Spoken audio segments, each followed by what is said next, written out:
Good afternoon, everybody. It's Reverend Ira Ackley, and all the way to my life is my co-host, Reverend Gregory Seal Livingston. and he is the shutdown man of all of these major highways. We're going to hear from him in a minute. We're going to also hear from Reverend Marshall Hatch, who's going to give us some analysis as we talk about the homegoing service of Miss Aretha Franklin. And then the big news, Rahm Emanuel, he is gone. He's a lame duck. He will not run for a third term. Greg, take it off my hand. What do you guys say? Well, we did the O'Hare shutdown yesterday, and, people were looking at what we were trying to do and trying to understand it. There were over 500 cops out there. The media was incredible. We had about 50 to 100 people, but that was enough to stretch across the expressway and to block it because we were trying to, affect the commerce. That was our goal. And so, they wouldn't let us on. They arrested 12 of us. And when we got arrested, when they put the cuffs on, the skies shifted. And so we said, they put us in the lockup van and everything. Next thing we know, it was Noah raining down. And next thing we know, the expressway was flooded. O'Hare Airport was flooded with 415 canceled flights. Our whole idea was to toxify Emmanuel, to make him so radioactive that his friends and cohorts, his colleagues, would not want to deal with him. And so we like to think that after the rain, there was a rainbow like with Noah, and it was a new day. I woke up this morning, and he got up to the thing, and he said, I can't do this no more. I got to go. Reverend Dr. Marshall Hatch is the pastor of the New Mount Pilgrim, the co-chairman of the Leaders Network, the visionary behind the My Alpha Redemption program, and the CEO, or rather the chairman of the board of Chicago State University, the man who gets no rest, and he's working today. No rest. Listen, man, come on. Where were you at when you got the news about Rahm was gone? I had a funeral this morning. It was incredible. I was actually running late. My son Marshall was doing the first part of the funeral, and so I got in probably midway in the funeral, 10 or 15 minutes before doing the eulogy. And I asked Marshall, I said, did you hear about the latest news? And he's like, what? I said, Rahm's not running. He's like, really? Then I knew that people didn't know. Sure. And so, in black preacher fashion, I ended up being a little extemporaneous, and I was going to use it as an illustration that, by the way, Rahm Emanuel is not running for mayor, just talking about how God is in control. And the people in the funeral burst into spontaneous applause. Wow. It was incredible. And it wasn't an applause line, I was just being informational. Yeah. But it really kind of shows what's happening at the grassroots.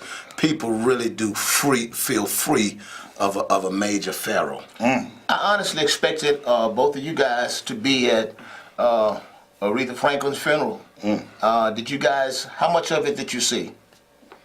Well, I don't have a TV. I didn't see none of it. That's what's so amazing about me. This guy does not have a television. But he's on it all the time. But he's always on TV. What a paradox. Give me your take on the service. I saw quite a bit of it. I mean, I wasn't interested necessarily in going because I'd gone to some of those things over the years, and they take a lot out of you. But I got a chance to see a lot of it on television. It was very interesting. It was obviously long, probably too long. And of course, the controversy about Reverend Jasper Williams. Sure. It was clear to me that, that kind of exposure to the larger culture is one that a person needs to have a certain skill level and a certain experience to know. Absolutely. When a platform is that big, that it's not necessarily the same thing as doing a revival at the Second Baptist Church. Yes, sir. And I think we can stay there for a minute. Honestly, me and my daughter were watching the eulogy of Reverend Williams, and I saw him begin to go in that direction. I said, Nikki, I don't know how this train is going to end up. I don't know where this is going, but I don't feel good about this because we all know what Reverend Jasper Williams was trying to convey, those of us who know him and who know his heart. But he didn't have the skill set to give some context to making the case for personal responsibility of a community, and also being able to advocate for our what we do as a people, speaking truth to power, getting representation. When for you're our taxation. on a larger platform like that, I'm pretty sure he felt a sense of wanting to be impactful, Sure. and speak broadly to the community. Sure. But I don't think he obviously didn't understand that you really can't talk about personal responsibility issues, which are important, which Sure. we do every week in We do it all the churches. time. But on the larger platform, to talk about that without the context of racism, without structural racism, it becomes a little bit. It just opens you up to a critique Sure. that's gonna put you in a bad light. Dr. Harris, can I ask you a question? So, there was different people on that stage. So, to me, Jasper represented the pastor evangelist. But then Jesse Jackson, Louis Farrakhan represented the pastor prophet. And Al Sharpton? Oh, and Al Sharpton, too. They represent And the pastor Michael prophet. Egg Dyson, The prophetic aspect. people who are accustomed to Yes, sir. being in on CNN. In the public sphere, yeah. Absolutely. And like you said, MSNBC. revivals, you can't beat Jasper. You can't. No. I mean, they would be lost. Right. Yeah. And let me just tell you, for some people who have been locked in the church, who've been locked in the church world, Wow.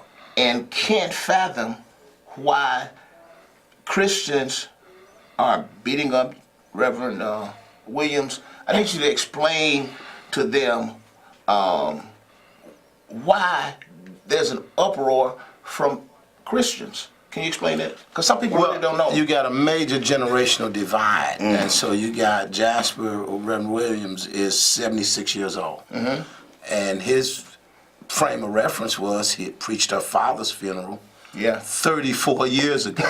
Right. I mean, the fact of the matter is, there was not this instantaneous social media. Yep. And so, and also this, I think, new sort of resurgence of activism out of black communities, where you simply have to be a lot more, I want to say, broad in the critique Yes.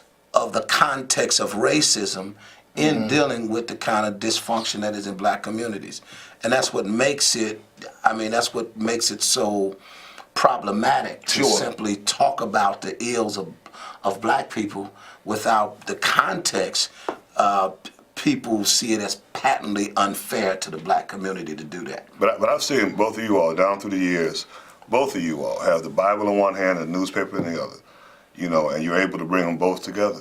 I've seen you all do that decade after decade. Which one of y'all is older? We're almost the same age, Okay. although I'm 7 years older. Okay. But we talk about it all the time. We were really trained by Jesse Jackson. Yes, sir. You got to give it to him. Yeah, Yes, you sir. got to give it to him. Yes, sir. Who was trained by Martin King. And so there's a certain skill to public ministry that is different from just being in priestly ministry, where you have to understand the wider context. There's that kind of obscure Bible verse, I think in First Chronicles, about the sons of Issachar, Come on, that Doc. they were unique and that they knew they had an understanding of the times. Yes, sir, I love that. And so you really can't, in this day and Carla, age, we're going to get to you in a second. make any sense out of saying black lives don't matter Right. without the wrath of a critique of people who theologically say that black lives do matter because the lives that matter least must matter most in order for all lives to matter. It's ironic that you said that. At my house yesterday, my wife, my son, and my daughter, we were there talking about this eulogy. And one of my kids asked my wife, who would you have liked to hear do the eulogy, and know that as a Christian lady you could have been comfortable? And she said, well, honestly, Reverend Sharpton, or secondly, Reverend Jackson in his prime. She said, maybe Donald Parson. She said, wait a minute. Oh, wait, or Reverend Hatch. Yeah, wow. And she said, and I said, what's the key there? She said, because all of you all have been touched even Donna Parson, Yeah. by Reverend Jackson. Yes. And she said, "Oh yeah, baby. By the way, you probably could get on this. You be and that's an interesting. And I always take it the next generation back. Sure. Those of us that have been mentored by Reverend Jackson over the last 20 years or so. Right. He speaks as if Dr. King died 2 years ago. It's amazing. He'll start crying. And so I'm saying that training of that we received, it really goes back to Martin King. Amen. Listen, caller, come on in. We got the lights, the phone lines are lit up. Give us the first caller, real quick. Hello? Welcome to the show. Hi, this is Keith Richardson. I'm the president of the American Postal Workers Union here in Chicago. Good afternoon, guys. God bless you, Keith. Make your comment real quick. That's my member. Thank you for calling in, Keith. He's the president of the local post office. Of the postal workers. Say something real quick to us.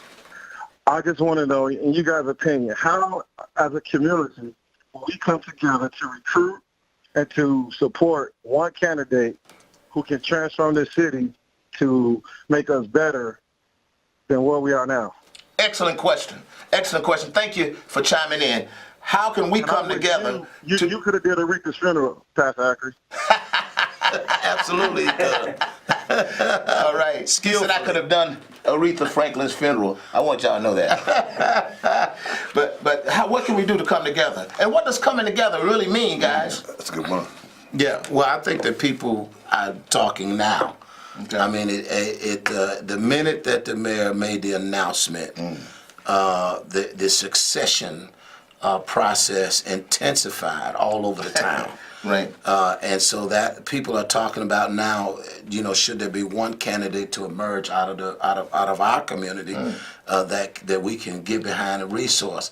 I don't know how that can happen. I don't know either. But it's a good thought. What about you, Greg? I agree with Reverend Hatch. There's a practicality that everyone has their own agenda, their own time frames, and everything else when they feel they need to do something, and that's why we have democracy. Whoever wants to jump in can. You just have to be strategically sharp in order to get ahead. Let me just read for you guys a statement. We're all over the place because we only have 25 minutes here. Here's the statement I just released about an hour ago. Mayor Rahm Emanuel announcing that he is not seeking re-election is not a big surprise to many of us who have protested and denounced his toxic policies that have hurt so many families on the west and south side. This announcement is in essence a concession that he can't defend his abysmal record of the tale of two cities and all of the problems he has failed to fix. Plus, the upcoming Jason Van Dyke trial highlights his role in the Laquan McDonald police murder cover-up, which is politically unforgivable. This announcement is a victory for the people of our great city. Today marks the dawning of a new day. Now is the time for Chicagoans to rally together to elect a mayor who will be an unbiased advocate for one Chicago. The citizens deserve a leader who will present a platform and a vision of equity and fairness for all citizens. A new mayor will mean a new police superintendent, Reverend Livingston. Amen. A new direction for the school system. Amen. A new administration, a new opportunity to create a new Chicago. Wherein I'm happy that a change is imminent. I wish the mayor and his wife, Amy, great success and Godspeed in their future endeavors. Would y'all react? I think that's a great statement. You covered it well. I mean, Rahm's sojourn as the mayor of Chicago has been a very, very difficult one, but it was one also where he was the favorite son because Chicago's favorite son, Barack Obama, anointed him twice. And so by him being anointed by President Barack Obama, there were all kind of obstacles that were moved out of his way, and the black community really just voted for him without any kind of hesitation at all. Without any vetting politically. Yes, sir. Yes, sir. You agree with that? Yeah, I mean, the relationship between Rahm not running and the Van Dyke trial is not to be missed. And the shooting of Laquan McDonald, what many of us say the murder of Laquan McDonald, Yes. 16 shots, and the cover up. You know, it's not always the crime, but it's the cover up. And so I thought prophetically, I mean, just from the Bible, that the stone that the builders rejected becomes the chief cornerstone. Come on, Doc. I felt that way right before the tape dropped. I felt in my spirit that God was going to vindicate Laquan McDonald, who was a ward of the state, an orphan in Bible language, and that ultimately, you know, the powerful politician who rode the power over the blood of the innocent would have to be taken down by the one who really is the King of Kings. Amen. And that's what I thought. A giant has fallen. A giant. By a kid who was, I thought, a throwaway. Yeah. You know, I mean, those of us that really, the gospel of Jesus is, this was the one, if we can get rid of this name, we can go on about our business. And then, of course, in the New Testament, is that name becomes the center. And today in Chicago, it's divine poetry. Sure. The name around which the city evolves is Laquan McDonald. Yes, sir. I mean, that's about as much divine poetry as you'll be able to stand and be a believer or an unbeliever. I'm trying to rationalize this, the timing of Rahm making this announcement. On one hand, you have the trial that begins tomorrow, sandwiched between the OS shutdown by Reverend Livingston. And his band of followers. Look out, Doc. Because today, Meager band. because today is the 52nd anniversary of the Cicero March, where about the black teenager Jerome Huey, who was beaten to death by a white mob. Because Cicero was a sundown town, which meant that if you were black, you could work there, but you had to be out by sundown. And he was interviewing for a job. He didn't get out in time, and they beat him to death. And so, you know, when I look at that march, there were 250 marchers and 3,000 police officers that surrounded them. So now we flow into, with Jerome Huey, into Laquan McDonald, and you just mentioned Dr. King. His works still speak, man. Yeah, I mean, absolutely. It's just incredible. It's incredible. You know, I mean, he didn't know it was going to be like that. He had no idea that his life would affect people in the way that it has. You just never know what you just do your best. Yeah. Do your best. And now, Leave it all on the field. come on, It's Doc. so much to talk about. We can't get to all the calls, but maybe you guys call back next week. We'll try. Is someone waiting for us? Put them on. Listen. Yes, and good afternoon, guys. Hey, buddy, how you doing? Welcome to the Like show that again. first caller said, as far I'm concerned, there are too many people running for the office. Actually, there's probably only just one that's qualified to probably take that office. Number two, I Who's want the to one? make to you. It's not, you know, it's not none of the West Side people. It's none of them. None of them. Listen. Who's on the West Side running? On the mayor's thing, it's an alderman, a female. She's out south. It was known before today that the mayor was leaving. I'll let y'all figure that out. Everyone know who was the mayor's right-hand lady that he chose. But again, it wasn't that idea that probably he wasn't run out. He wasn't. I don't think. I have no idea that he was thinking none of the mess about the expressways and all that. Didn't have anything to do with to make up his mind. This mind was made up quite a little time back. Thank you for your call. We got another caller. But while you're listening, let me just say something to you. God works in mysterious ways. And that Lakeshore Drive shutdown was the turning point. Rahm has been in defense mode trying to tell people what we illustrated about the tale of two cities was not true. And I think that has been very instrumental. And I want to thank you, Reverend Livingston. Thank you, Reverend Hatch. Thank you, T.O. Have you all kissed and made up yet? That's what I want to know. Yeah, we had a long kiss and we made up. Beautiful. Because you guys are so smart, you're so sharp, you have influence, and we need you guys working together. You guys need to come on out and endorse a candidate. All right, give me another caller, real quick. Real quick. You got to turn off your television because it's on a tape delay and talk to us. Oh, is it Am I on? Yes, real quick. Got a comment? Oh, okay. Yeah, I have a question for you brothers. You know, y'all blaming the mayor for all the problems that the city is having. But what part do the aldermen play in this? Good point. You are a very sharp caller. Thank you for your time. Let's hear from these guys. Well, I mean, we're supposed to have a strong council, weak mayor system, but it's Right. just the opposite. It's a strong mayor and a very weak council. I think that the aldermen that supported Mayor Emanuel in the black communities are going to be very vulnerable. Yeah. And a lot of people are going to be running at them. I mean, it's going to be just a dynamic new day. I suspect he'll use some of that war chest that he still has, the 10 million he's sitting on, to reward his friends and kind of maybe prop some of them up. But I mean, it's not a matter of blaming the mayor.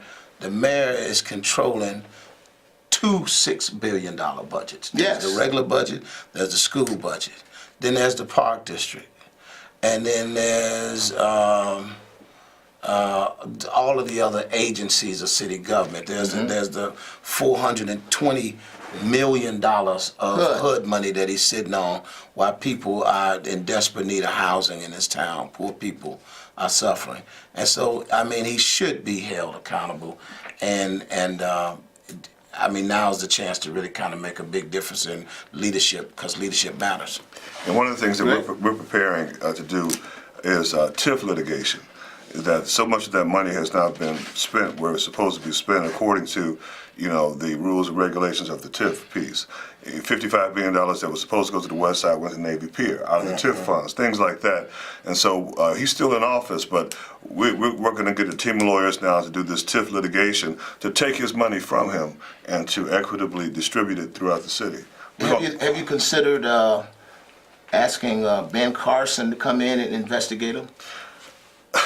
From HUD? He's the head of HUD. He's a friend of yours, isn't he?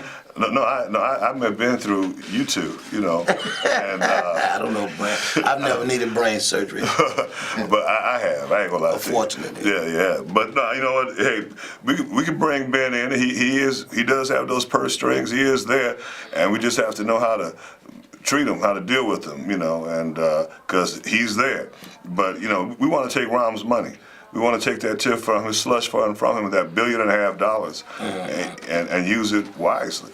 Who's the presumptive front runner now that Rahm Emanuel has bailed out? I think it's Gary McCarthy. But Gary McCarthy? Who do you say? But one could say that Gary's purpose is done now.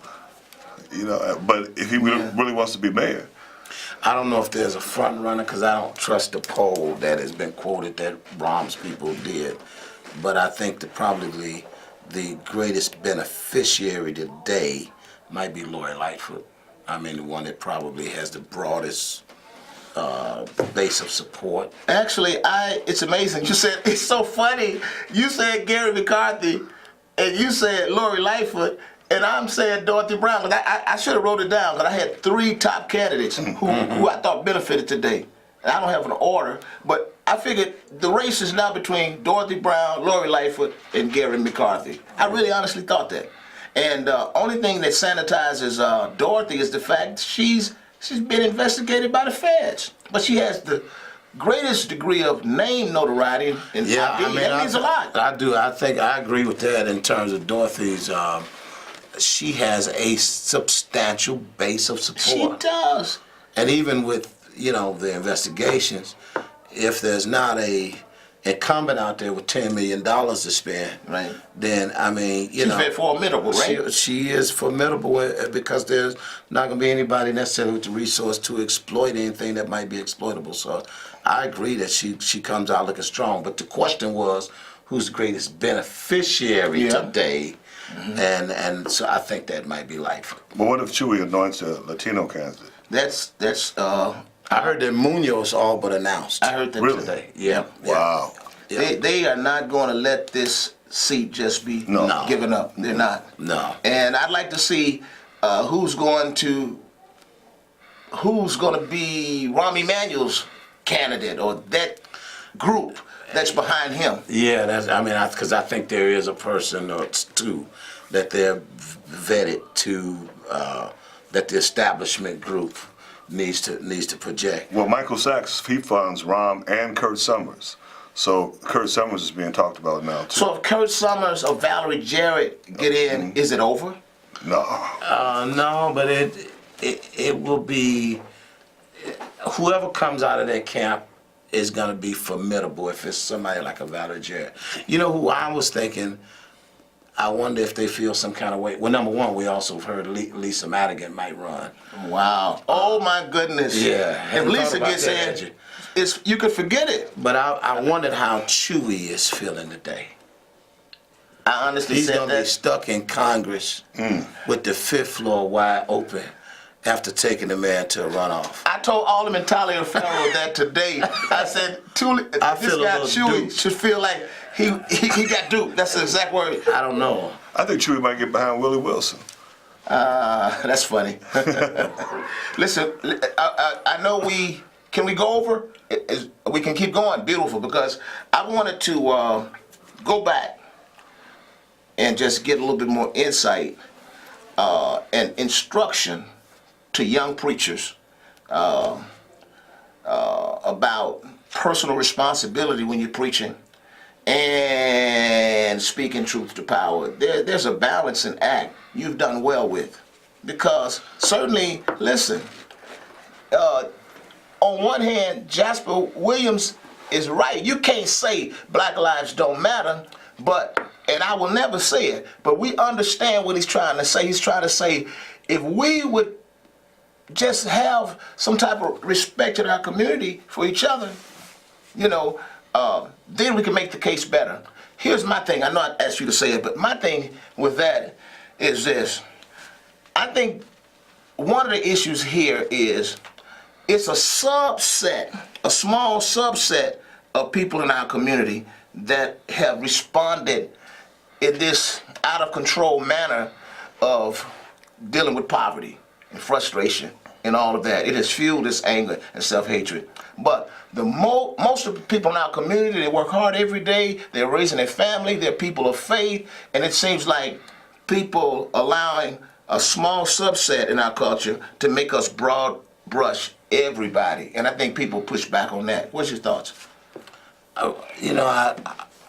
We don't control the media, we don't control the media image, and I think in many respects, black people feel victimized by our lack of control of our image. Sure. I mean, just kind of your point on your point. Sure. But that's not who we It's are. not. We're It's not not. this out of control community, but of course we are an oppressed community. Sure. And we're at this point in Chicago, we're occupied by the police. We're not.